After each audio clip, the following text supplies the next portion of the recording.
Selamat pagi Bapak Ibu, Saudara-saudari semua yang terkasih dalam Kristus. Berjumpa lagi dalam acara Renungan Pagi di hari Minggu ini, Minggu biasa ke-13. Pada hari Minggu biasa ke-13 ini, Lukas dalam Injilnya mengajak kita semua untuk mendengarkan panggilan Yesus. Menurut Lukas, dalam panggilan Yesus itu memiliki 3 hal yang patut kita perhatikan. Yang pertama yaitu orang-orang Samaria yang menolak kehadiran Yesus. Yang kedua ada pula seseorang yang berkata kepada Yesus, "Aku akan mengikut engkau kemanapun engkau pergi." Tetapi ketika Yesus berkata kepadanya, "Ikutlah aku," orang itu lalu menjawab, "Izinkanlah aku pergi dahulu menguburkan Bapakku." Yesus menjawab, "Biarlah orang mati menguburkan orang mati, tetapi engkau pergilah dan beritakanlah kerajaan Allah di mana-mana." Marilah kita mendengarkan serta menerima dan memahami arti panggilan Yesus yang ditujukan kepada kita. Ketiga hal yang disampaikan dalam Injil Lukas kepada kita memang ada hubungannya satu sama lain. Tetapi pada kesempatan ini, marilah perhatian kita ditujukan kepada hal yang ketiga, di mana kata-kata Yesus terdengar sangat keras.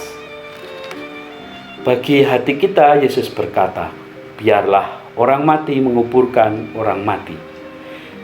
Yesus berkata, biarlah orang mati menguburkan orang mati, bukanlah hal ini bertentangan dengan perintah Allah keempat. Hormatilah bapak ibumu, dan dalam Injil Lukas, Yesus minta orang yang mau mengikuti dirinya supaya tidak memikirkan orang tuanya, bahkan harus melupakan pemakaman bapaknya. Bahkan di dalam Injil yang lain, Yesus menekankan bahwa siapapun yang lebih mengasihi bapak dan ibunya melebihi dirinya tidak pantas menjadi muridnya. Tetapi serangan terhadap kata-kata Yesus itu ditanggapi dengan kata-kata Yesus yang lain, menegaskan tetap berlakunya nilai tinggi ikatan keluarga seperti kesatuan, perkawinan yang tidak terpisahkan, dan kewajiban menolong bapak ibu setiap orang. Sebenarnya titik tolak yang harus kita perhatikan dalam menghadapi ibaratnya pertentangan kata-kata ajaran Yesus ialah pertanyaan mendasar yang pernah disampaikan kepada murid-muridnya. Siapakah ibuku dan siapakah saudara-saudariku? Dan jawabannya yang diberikannya sendiri berbunyi, "Siapapun yang melakukan kehendak Bapakku di surga, dialah saudaraku laki-laki, dialah saudaraku perempuan, dialah ibuku." Ternyata Yesus sama sekali tidak menghapus ikatan insani keluarga sebagai ikatan antar manusia menurut tata hubungan duniawi. Ia menambahkan dan mewahyukan suatu susunan keluarga baru, di mana Allah adalah Bapa, sedangkan laki-laki dan perempuan semua itu adalah saudara, yaitu berkat iman kepercayaan yang sama kepada Yesus Sang Penyelamat. Latar belakang budaya dan adat istiadat Yahudi sejaman dengan Yesus atau kontemporer patut diperhatikan. Menurut budaya mereka, seorang anak laki-laki hanya diberi izin meninggalkan rumah keluarga untuk belajar Taurat. Tetapi Yesus untuk sejamannya tidak berkata, "Barang siapa mengasihi bapak dan ibu melebihi Taurat, tidak pantas terhadap Taurat." Yesus berkata, "Barang siapa mengasihi bapak atau ibunya melebihi aku, tidak pantas menjadi muridku." Yesus menempatkan dirinya di atas kedudukan Taurat, dan itu memang hanya mungkin dilakukan oleh seseorang yang memang lebih besar atau tinggi daripada Taurat ataupun Musa, meskipun telah memaklumkannya.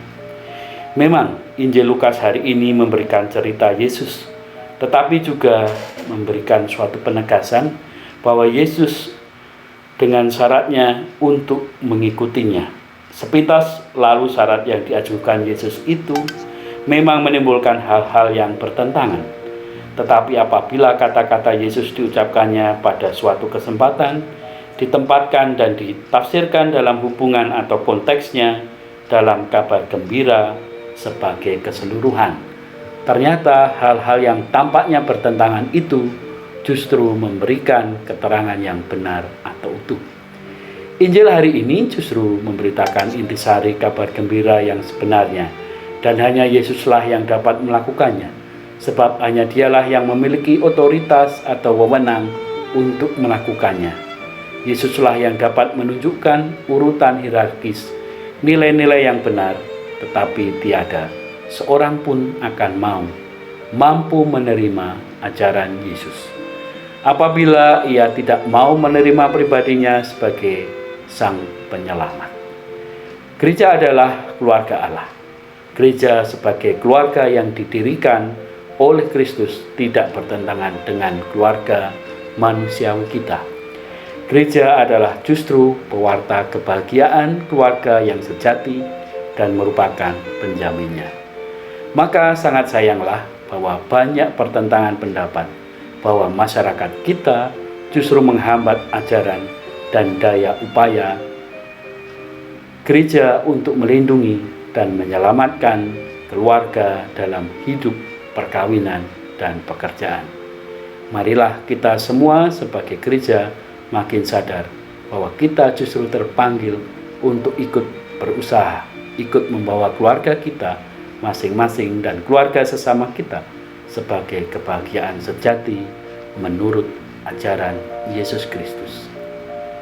Demikianlah renungan kita pada hari ini.